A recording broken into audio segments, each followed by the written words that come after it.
I was saying Yashua Rico from StreetScores, and man, oh man, not everything that went down. Technically, yesterday I'm recording this at 12:45 a.m. going into Friday, October 24th, but everything that went down Thursday, maybe not all of it was good to great news, but most of it was. We have Terry and Debo back, not only just back at practice, I even have the practice clips for you to see, to look at how smooth they're moving, especially Terry McLaurin. You'll probably be surprised, but again, not everything was great news. Samuel Cosmi's on the injury report. He's now hurt again with a different injury. We're going to dive into that. Also, we have a Jayden Daniels, not only injury update, but an update for his plan and when they expect him to return as well. So we kind of have somewhat of a timeline for Jayden Daniels. Also, Dan Quinn did a full breakdown on the new defensive changes that are going to happen to this team going into this next game against the Kansas City Chiefs. We got to break down what he said and whether it sounds like it may even work against the Chiefs or the rest of our opponents this season or not. And then lastly, before we get up out of here, I have an Austin Eckler update and also some future Washington Redskins legends potentially finally getting into the Hall of Fame. We're going to dive into all of that and more, but before we do, make sure you stiff arm that like button, stiff arm the subscription button, and stiff arm the bell next to that subscription button so you get notification each and every time I release an informative and opinionated video just like this one. I noticed that about around 40% of y'all are not subscribed that are watching my videos on a consistent basis, man. Please, if you can, it's free for y'all and it means the world to me. Make sure you hit that subscription button. I'd really appreciate it. And of course, make sure you leave a like on the way out of the videos. And big shouts to my watch to the end gang, man. Y'all are the GOATs. Shouts out the Noti gang that's there as soon as I release these videos. And then shouts out to the late night crew as well, bro. Putting them the vampire hours, because I'm recording this at 12:47 a.m. right now. We'll see by the time this release, it'll definitely be late night crew hours. So shouts out to y'all. And without further ado, let's go and dive into this video right now, man. Let's get it. Adam.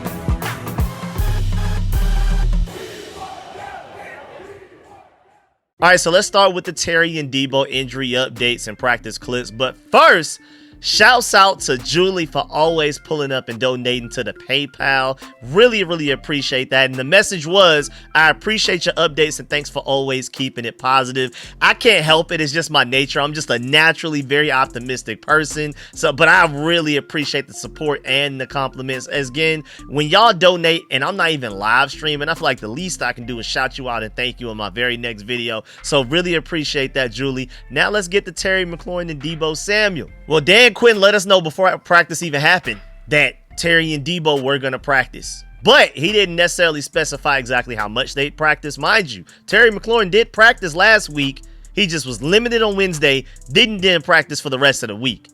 But he said that Terry and Debo would practice today, or technically yesterday, Thursday, October 23rd. And then lo and behold, they were full participants. I'm going to show y'all the official injury report sometime a little later in this video, because we're going to take a look at like all of the guys that had rest days, and we got to dive into whether this team even deserves rest days with how they've been playing lately. And we got to talk about Samuel Cosmi's injury as well. But before then, I just want to take a strong few minutes to really dive into Terry McLaurin and Deebo Samuel specifically, again, even including some practice clips of them going through the practices yesterday, and they looked better, especially Terry McLaurin wise. He looked better than I expected, but again, they were both full participants. On the injury report, it says full and full, not limited, not DNP, full. Mind you, Deebo Samuel didn't practice the entire week leading up to that Bears game.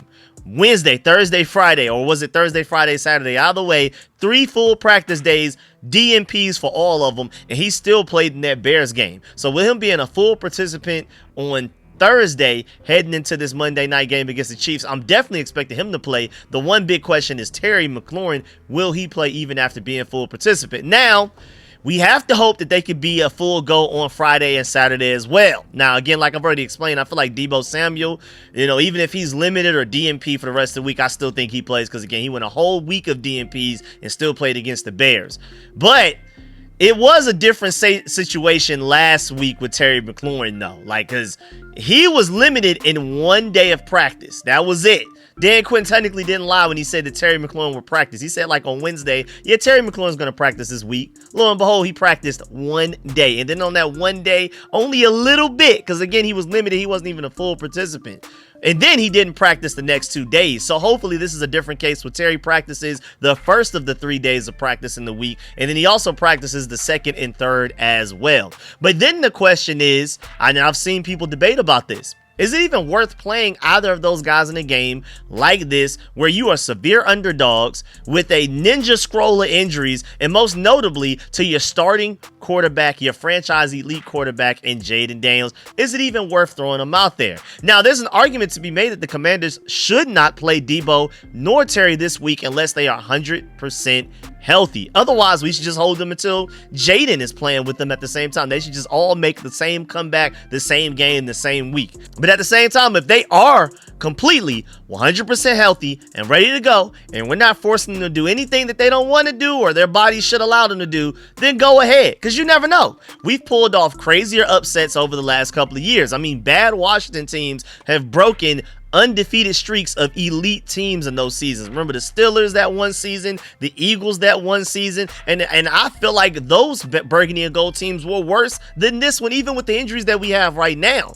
I mean, at least this team, even with Mariota, has a potent offense when we do have our receivers healthy, which also allows us to get back to being the best run game in the NFL when we actually have threats at receiver to where the defenses can't just stack the box and focus on stopping the run. We went from the #1 run team after that Chargers game in the NFL through those first 5 weeks of football, and then suddenly you have a shell of a Debo, and then the next game against the Cowboys he doesn't play at all. So technically Debo really didn't play. He wasn't himself against the Bears nor the Cowboys. Terry had already been out for a couple of weeks. I don't think it's any coincidence that when you have no threats at receiver, now everybody's manning up against your receivers and stacking the box and stopping the run and daring you to be able to throw the ball.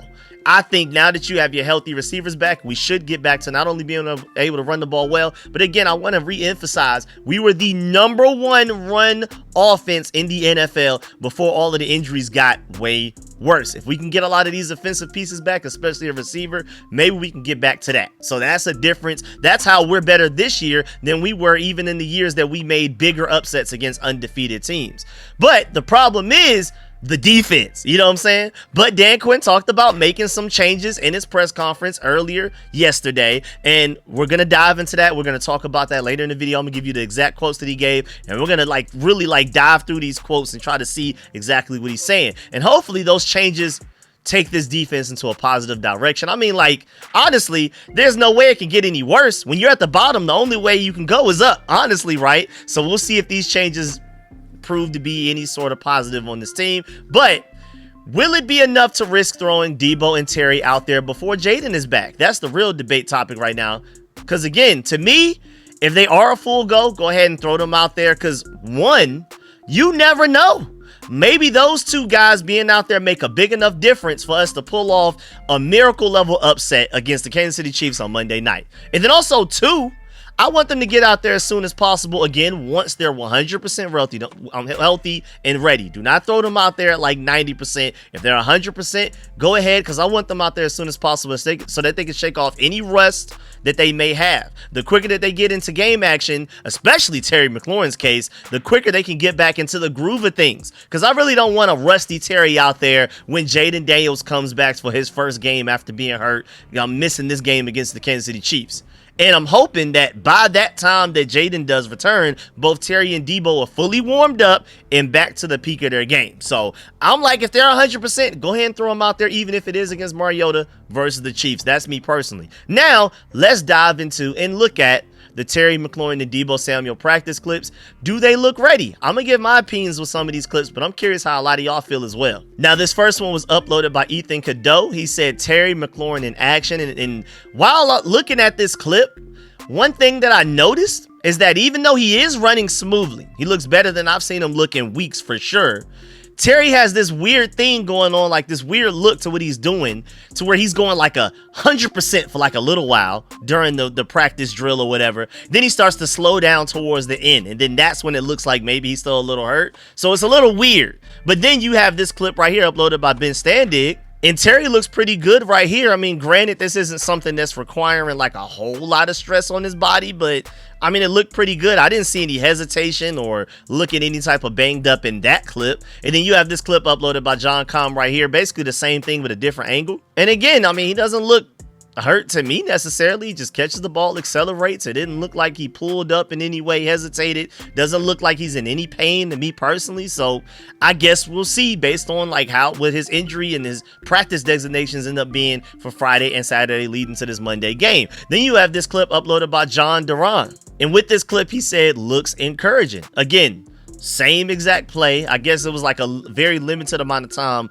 when the media could actually record what was going on in like the practice. But from what he saw, I mean, forget the clip that you're looking at, just him being at practice, he said this looks encouraging, basically saying that Terry McLaurin looks pretty good. Even if he doesn't necessarily look that good, you can't really tell through this clip watching from the internet or whatever, watching through me or maybe through Twitter or whatever. If you go to the direct source, he's saying that he was there at the practice and it looked pretty good. Now also moving on now for the clips of both Terry and Debo together, because don't forget Debo was hurt too, man, so we got to make sure Debo's looking all right. And this clip was uploaded by @ManarisDC, and they said McLaurin and Samuel are back. And it's just a 9-second clip of them stretching and working out and things like that, but they're with the team. They're not off to the, my main reason of showing y'all this is that they're not off to the side with trainers on the side field doing their own thing. They have helmet on, pads on, all of that, and they're with the rest of the receivers in that room. So that's significant in itself. Even before you see them actually going through drills, practicing, doing their change of direction stuff, stressing out their legs that they're recovering from the injuries and all of that type of stuff, just knowing that they were with the rest of the team and actually really practicing is already big news. Then you have this 1 minute and 35 seconds of Ben Standig showing y'all wide receiver drills, and he pointed out the fact that you have an emphasis on hard stops and breaks, and they start with Terry McLaurin and they end with Deebo Samuel. I like that because you get to see Terry first, then you compare him to all of the other receivers that are clearly healthy, and then you end with Deebo, who's also, we're trying to keep track of whether he looks healthy, compare him to the other receivers as well. So again, you're gonna have Terry, who we're watching for to see if he looks good, then a bunch of healthy receivers that you know look good, and then Deebo Samuel. So instead of like Terry and Deebo going back to back, you have immediate guys to compare them to in between. So again, you had Terry first, then you had all of these other receivers at the end. You're gonna have Deebo Samuel, and again, from what I saw, they look pretty good to me. Now I'm surprised we even have enough receivers to even like run this many drills. I just didn't even realize we had that many. I'm of course I'm looking for Treylon Burks. Like, I think that's a guy with an incredibly high ceiling. I think best case scenario, he's part of like a three-headed monster receiver to where it's Terry, Deebo, Treylon Burks balling out along with Luke McCaffrey and Jalen Lane, with them working their way through and getting better and better. But like Treylon Burks' talent, there was a reason he was drafted in the first round, so we'll see. But again, most importantly, again, even when they go to the next part of the practice, the next set of drills, Terry's first, Deebo's last, and Terry looks like he's going full speed to me. Terry looks good, and then after you go through all of the other receivers, Deebo looks good as well. So I'm pretty optimistic. I'm pretty excited. If I had to say right now, I think they play against the Chiefs. Even without Jayden Daniels, I think they're both healthy enough to go ahead and go out there against the Chiefs. Like I said, I feel like, man, even though we're severe underdogs, it's not as bad as the times that we shocked the world and beat the undefeated Steelers and Eagles. We'll see what happens this upcoming Monday night, man. I'm excited. I'm going to be live streaming that game like I always do. I'm going in with the hopes of winning that game like I always do as well. I mean, you can call me Mr. Optimism or whatever, but I mean, there's a reason we play the games. There's a reason that you have to go on that field and play the games, and we've seen crazier, so let's go Commanders. And then while I'm talking about other things, here's this 1 minute and 23-second clip uploaded by NBC4 Sports of Terry McLaurin and Deebo Samuel. And first of all, the main thing from this long clip is that I'm just happy to see Terry and Deebo smiling and laughing as much as they are. And that's the body language and emotions of a pair of receivers that look like they're returning to me. I mean, if they were even relatively doubtful about their chances of playing this Monday night, I don't think they would be as jovial as they are in these clips at the practice. I haven't seen Terry smile like that in weeks, bro. But of course, I'm not a doctor nor a psychologist, so we'll see. I'm just hoping that my uneducated opinion is correct, because godly, man, we need some receivers. Shouts out to Josh Taylor of A to Z Sports. He brings up great points. He said the Commanders wide receiver group has struggled. Getting McLaurin and Samuel back on Monday night would be huge after seeing how bad the starting lineup was against the Cowboys last week. Chris Moore, Luke McCaffrey, Jalen Lane, and Robbie Chosen, who just joined the team, and Robbie Chosen was hooping, are a less than ideal lineup to have against anyone, let alone the Kansas City Chiefs, whose passing defense is 4th best in the league at allowing only 174 yards through the air per game. That is scary, bro. Marcus Mariota, Terry, and Debo, even if all of them are playing, they still have their work cut out for them. Now, we are still days away from knowing whether McLaurin and Samuel will play, but getting them back would be a major boost for Mariota, who is trying to shock the world and save the season. And I'm really going to do a deep dive into like how much this game matters, and especially these next 3 games in particular versus the Chiefs, Seahawks, and Lions. You got to win at least one of those. I'm going to do a full breakdown into that in my preview video for this upcoming Kansas City Chiefs game, which I'll probably come out with maybe sometime Saturday or something like that. I want to do like a full statistical dive into like why we need at least one of those games. But either way, Deebo Samuel, after practice, said that he feels good, and when asked about his heel injury, he said, quote, "It's not an issue," unquote. So you heard it from the man himself. And he also said, quote, being fully transparent, it was kind of a nagging injury a little bit last week, so we made the correct decision to take an extra week to get ready for this week, unquote. So he admitted, like, yeah, last week I didn't go because it hurt, but now this week it's not as annoying, it's not nagging. So I'm definitely expecting Deebo to return versus the Kansas City Chiefs. The only thing in the air for me is Terry, but again, if I had to bet right now, I think Terry's playing, but I feel like I've said that before, so we'll see. And also, just speaking of Deebo Samuel, I love the fact that, you know, Jayden Daniels and Deebo had a bet. Of course, LSU won, so Jayden Daniels made Deebo Samuel wear an LSU helmet all throughout the locker room. He finally took it off once he walked to the, you know, for the media scrum, for him to speak to do his press conference after practice. But until then, he was in the locker room with an LSU helmet. If you want to go see that clip, check out the official @Commanders Twitter account, bro. I thought it was funny because he definitely looked like he was not having fun. And I just love the fact that even with the ugly things that's going on with the season, even with Jayden Daniels hurt, even with Deebo Samuel trying to work his way back from being hurt, those guys still have such a strong, fun bond. That locker room is not like super down in the dumps. Of course, you hope that they're motivated. Hopefully you feel like they have some fire in their belly to fight back. But I mean, at the very least, at least they're not just walking around moping, sad, feeling sorry for themselves. They still feel like they have a good chance to save this season. That's good. Now, also moving on to the rest of the injury updates for the team. And I know y'all noticed all of these rests on this injury report, bro. Zach Ertz, Von Miller, Deron Payne, and Laramie Tunsil. And oddly enough, not even Bobby Wagner. Like, he has a thumb injury and he's still even practicing. He's always been the guy getting rest days. And so a lot of Commanders fans have noticed, like, yo, what's going on with these rest days, bro? We're losing. How do y'all have time to rest when we're losing? Shouts out to Disco. He brings up an interesting point. He said, I don't know, man. With the way we've been playing, I don't care if you're a vet or not. Unless you're injured, you got to practice. Ain't no rest. Shouts out to Commanders Realm. He said, hate to scream at clouds, but they just had 3 days off. And that's a good point, too. We have an extra day this week because we play Monday night instead of on Sunday. And so now they had 3 days off before they practice on Thursday rather than 2 days off before they practice on Wednesday. And he said 5 guys are on rest days after 3 days off. I get it. It's older players. But when you're 3-4 and got 40 dropped on you last game, the team needs to be out there. And I think all of those are fair arguments. At the same time, though, the rest days were a huge part of how we even made it to the NFC Championship game last year. So I can't be mad at them for trying it again. Now, maybe you could be mad at them and feel like they need to realize, hey, this season we reached an urgent point to where we need everybody out there practicing as much as possible. I can see that. But you got to remember that those rest days really worked in our favor last year. But then again, if you think the older guys were playing poorly while healthy, you don't want to see how they play hurt now or banged up in any sort of way because they didn't get enough rest throughout the week of practice. Then y'all gonna be really mad at them. So y'all thought Bobby Wagner was already slow. You don't want to see a hurt, banged up version of Bobby Wagner out there running around trying to cover people. But crazy enough, Wagner, again, like I pointed out, is the only one of the actual vets that didn't get a rest day earlier today, which is really weird because I'm almost sure he got rest days every week last season. So I wonder what happened there, especially since he has a thumb injury.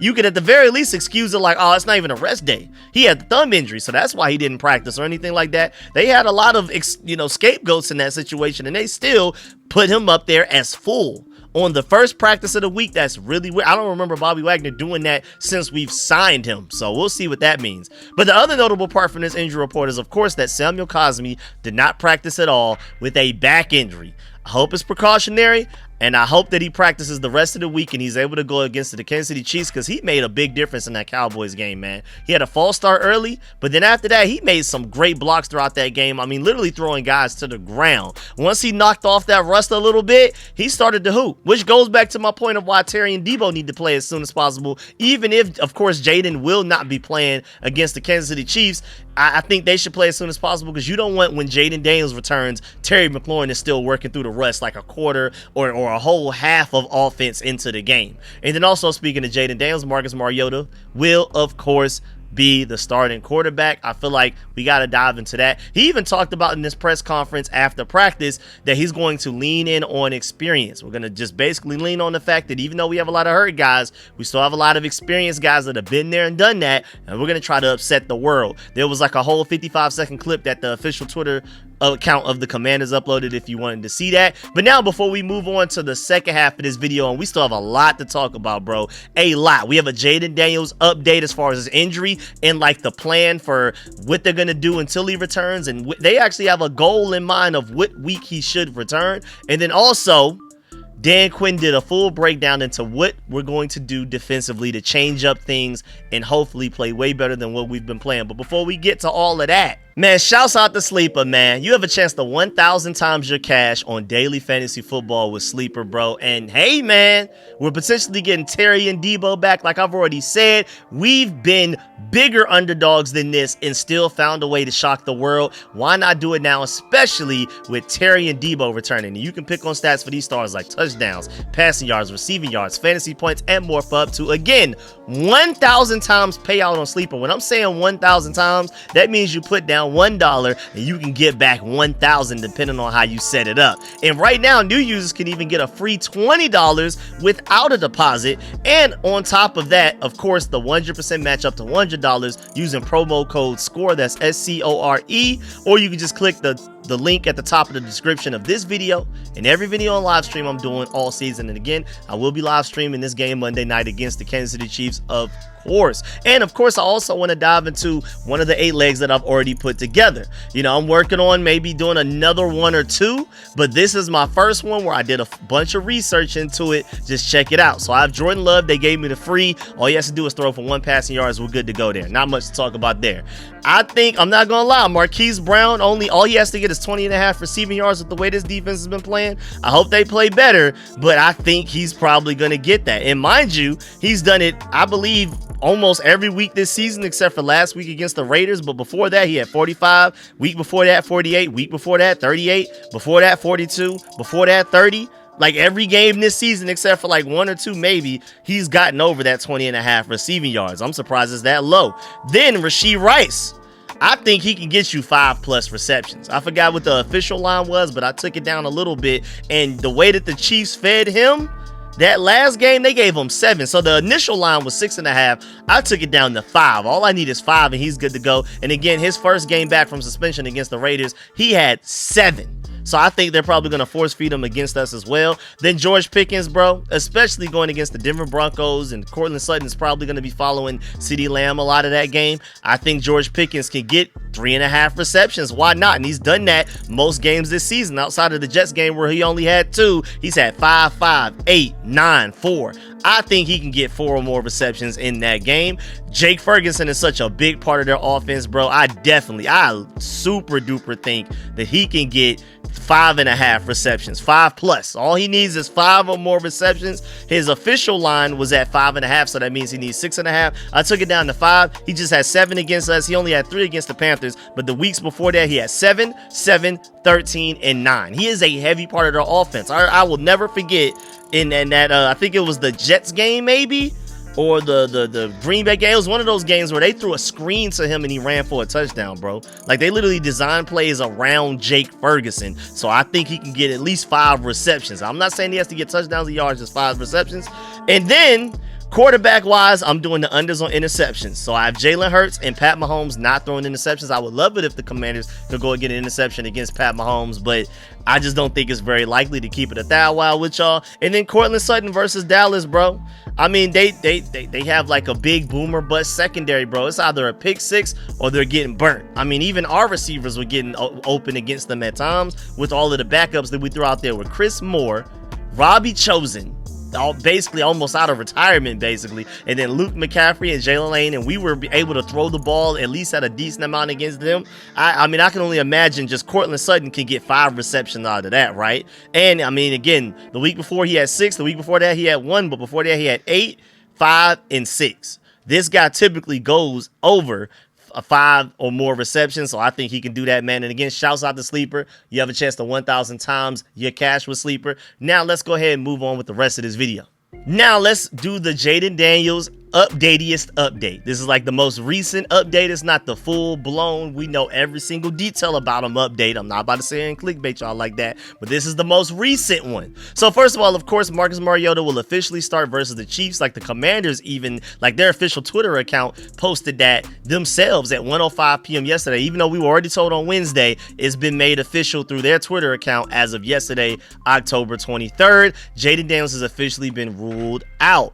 And then Dan Quinn said that the coaching staff wanted to emphasize getting Mariota as many practice reps as possible, and Daniels will be reevaluated next week. So the main reason that they wanted to go ahead and announce it as soon as possible, go ahead and make that decision as quick as possible, was that Marcus Mariota would have as much time as possible getting the chemistry that he needs with the offense. Cliff Kingsbury installing the offense that he wants. They want to be as prepared as possible going into this Chiefs game. But then Dan Quinn also confirmed the Commanders knew the injury wasn't going to be long-term for Jayden Daniels, but it's also not quick enough that he'd be able to play Monday night against the Chiefs. So that's interesting. And Mike Garafolo even let us know that Dan Quinn said that they're looking towards getting Jayden Daniels back next week against the Seahawks. So they're thinking that even though he's missing this Chiefs game this week, they think he may be back in time for that Seahawks game, which is on, let me see, the Seahawks game is November, what are we looking at? Because I know the Lions game is November 9th. The Seahawks game is November 2nd. So they think that he can return as soon as November 2nd, just a couple of days after Halloween. That's great news to hear. They think basically he'll only miss 1 week.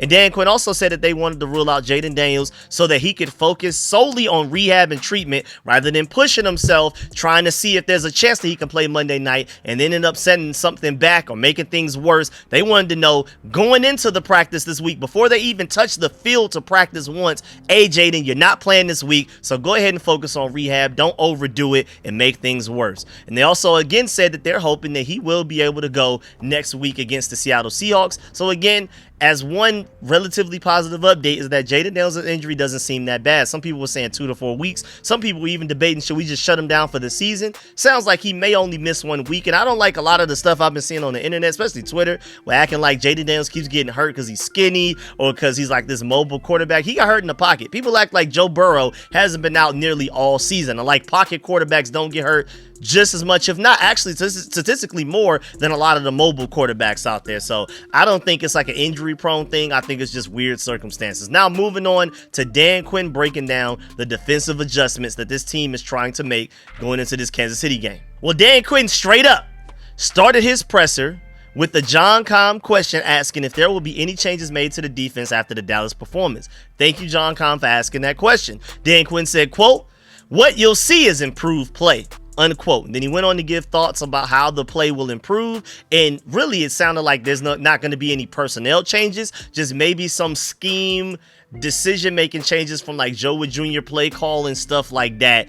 But of course, that initial statement just sounded like a bunch of nothing. But I was never expecting him to just actually divulge and give the Krabby Patty formula of like our defensive plans and specific strategy changes that are gonna, you know, he's not just gonna give that out to the public for the Chiefs to hear themselves. Even if we are making real changes or not, why would he tell us? But at the same time, Dan Quinn said that he spent the past few days digging into the team's issues, focusing on calibrations, not overhauls though, and working to eliminate hesitation on certain play calls. He said, quote, "I haven't seen the speed that I wanted, but I know we have speed," unquote. Now, I disagree with that. Maybe we have a little bit of speed in that secondary, but the linebacker room outside of the young guys that y'all don't play very often, like Jordan McGee, does not have a lot of speed, bro.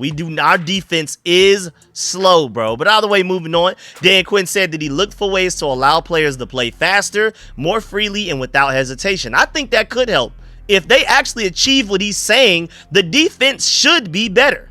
He says so plays that kept them from doing that from, you know, the past 7 weeks were eliminated. So apparently they're taking some stuff out of the playbook, simplifying things to where guys think a little less and move a little faster. They're not sitting there hesitating from too many things to calculate. They're just playing instinctually, playing fast. I'm hoping that actually comes into fruition. Dan Quinn also said of the defensive changes, quote, "Sometimes it's not a big overhaul, it's small calibrations and adjustments that are underway." He said that he wants to see less hesitation, which increases the speed and leads to more physical play as well. So they want to be faster and more physical. And then like it's a full long quote. Dan Quinn said that he went back over the last Commanders 7 games this season to find out what they needed to change to help them rediscover the identity. The quote was, quote, "I wanted to go through and look at the calls and say what calls are causing some hesitation. If we could eliminate some of those calls, I think that would allow us as a unit to play faster. I haven't seen the speed that I've wanted, but I know we have speed." Again, I sort of disagree with that, but we could be a little faster than what we are. I just don't necessarily think that means we're going to be fast. We're just going to be less slow. But that's still an improvement. I'll take it. The part of that to say, okay, how can we feature some things that we could absolutely go with less hesitation, less misstep, and eliminate that what could happen, and really allow us to play more free? So that's what I tried to dig into as hard as I could. Now we have to apply it. So this is going to be the first week that we're applying this new Dan Quinn created defense. We'll see what it looks like against the Chiefs. Now, Tom Scheid brought up a great point that this is the most pertinent part of what Dan Quinn's presser and what he had to say. He essentially went back and looked at each defensive play call as a cost-benefit problem. If guys are hesitating on a specific call, upping the chances for a big play to be allowed, then it costs too much, essentially, to him. Another quote from him. Quote, "Yeah, I wanted to go through and find out what calls that could change to say is the juice worth the squeeze on a certain call to make if there was an explosive play or putting something into a better spot. That's our job, to put these guys in those spots." So yes, that's exactly what we looked at to find what could change, what could look different, and what do we have to have. This one, we thought it was going to be a part of what we did. Now we're not going to add that for a while. So some of the condensing has helped all of it geared for us to play faster and play better. And so it's not the takeout, just the takeout. It's the specifics to say not more. Let's make sure we do what we do better. And so that's the goal. And it basically sounds like a lot of words to say. We're going to narrow down the things that we do to make sure the things that we do, we're great at. You know what I'm saying? We're only going to do a select few things and we're going to be really good at them. And then from there, maybe we can start to add more plays in. But basically, he's saying that it seems like Joey Jr. and Dan Quinn combined just threw too many things at these players at once, and now they're not able to handle it, and they're overthinking. They're thinking too much. They're not able to move as quickly as they should. So he feels like he's going to simplify things and just see if they go out there and hoop, basically. And then if they can look like they've gotten all of that stuff down pat, then we add a couple of more layers to the defense. And then once they have that, then we add an extra couple of layers. Maybe by the end of the season, if our season is saved, our defense is finally looking like something schematically going into the playoffs if we're still fighting for the playoffs. So again, it sounds like at the very least, to me, this defense will look different. I can't promise y'all better, but at least different from what it sounds like from Dan Quinn. I'll take that. But DC Sports Dre brings up a great point, though. He said that with all of the stuff going on and all of the things that Dan Quinn said, he said, "I appreciate the answer, but don't know if it's a real solution. But if it is, I would hate that it took 7 weeks to figure out." And I kind of agree with that. Like, why would it be 7 weeks in and then y'all finally realize, oh, maybe we should simplify things. I don't know. Maybe that, I mean, but we'll see. Then Bleeding Burgundy and Gold brings up a great point. He said Dan Quinn saying we don't have an identity is funny, because I think we definitely do. It's old and slow. I completely agree with that. Our identity is old and slow. You can kind of figure out a way to make that work a little bit. We sort of did it last year. I think we're more talented than we were last year on both offense and defense. I think we can get back to that. We'll see. Shouts out to Burgundy Blog. He said, I understand that the causality between being old as a team and being bad is disputed and debated. Fine. But here are 3 true things about the Skins in 2025 that kind of feel related. They are old, they are slow, and they are injured. I mean, I think all of those things are very relevant and play a large role into why we look the way we look this season. Now, moving on, a couple of more things to talk about. Like, first of all, Austin Eckler had an injury update. Nicky Javala was the one that pointed out the fact that Austin Eckler uploaded a video to his Instagram, kind of just saying, hey, everybody, this is where I'm at. He provided an update on his recovery from his Achilles surgery. And just long story short, he mentioned that now, very recently, he's been cleared to put 50% body weight on the leg that he tore his Achilles with. It's 6 weeks later after he tore it, and he said that the surgery went well. His doctor did a great job of making sure it's like a one straight line rather than like a uneven line like a lot of other surgeons typically do. So he said shouts out to his doctor because he's one of the best doing it. So maybe that's a good sign that he'll be able to recover as soon as possible. We'll see. Highly doubt he plays at all this season. Highly doubt he plays in a burgundy gold uniform ever again. But I'm still rooting for him to recover because he's a great guy and he's a burgundy and gold guy, man. But he did point out the fact that his injured leg is noticeably smaller because he hasn't been able to walk on it until, again, very recently, he's able to put 50% body weight on it. So that's just a quick Austin Eckler update. Also, Joe Jacoby has officially advanced in voting for the Pro Football Hall of Fame's class of 2026 in the seniors category. Like, he's in a separate category, so I'm happy about that. And of course, I already told y'all back on yesterday or the day before that Brian Mitchell and London Fletcher also advanced in the voting process for the Pro Football Hall of Fame class of 2026 as well. So now you have Joe Jacoby, you have London Fletcher, and Brian Mitchell moving forward in the process for potentially finally getting into the Hall of Fame, which all 3 of them should have been in. But we'll see what happens there. I'm just giving y'all that quick little positive update. We'll see what happens. But yeah, man, that's the end of this video. Please get in the comment section. Let me know about everything discussed in the video. Please still follow that like button, still follow the subscription button, still follow the bell next to that subscription button so you get notification each and every time I release an informative and opinionated video just like this one. Again, shouts out to my watch to the end game. If you're still watching me and still listening to me after I just did all of that talking for 38 minutes worth of recording, y'all are the GOATs. Really appreciate y'all personally, man. Salute to you personally. Men and women, everybody. Shouts out to all of y'all. And of course, shouts out to the late night crew as well, man. Shouts out to those of y'all that are watching this Vampire Hours along with me, man. Hey, man, we're holding strong. Shouts out to Noti Gang that's on this immediately after I release it. And of course, leave a like on the way out. But also, let me know in the comment section how you feel about the whole Terry and Debo situation. I showed you the clips. Do you think Terry and Debo look like they're going to play this weekend? Let me know. Again, we won't really get an official answer until like Saturday. But let me know how y'all feel about the situation. How do you feel about Samuel Cosmi suddenly having a new injury? How do you feel about that? How do you feel about this whole vet rest day debate that's going on right now? Which side of the debate are you on for that? How do you feel about Jayden Daniels' injury update? Do you think that there is any sort of chance that he can play against the Seahawks? Do you even feel like he should try to return as soon as the Seahawks game? And going back to Terry and Debo, do you think they should even play against the Chiefs even without Jayden Daniels? Let me know how y'all feel about everything discussed in the video, and especially how do you feel about what Dan Quinn had to say about those defensive adjustments? I know a lot of y'all don't want to hear it at all, and so of course let me know how you feel about it and why. Really appreciate y'all. Leave a like on the way out. I'm gonna catch y'all later. Appreciate y'all. I'm out.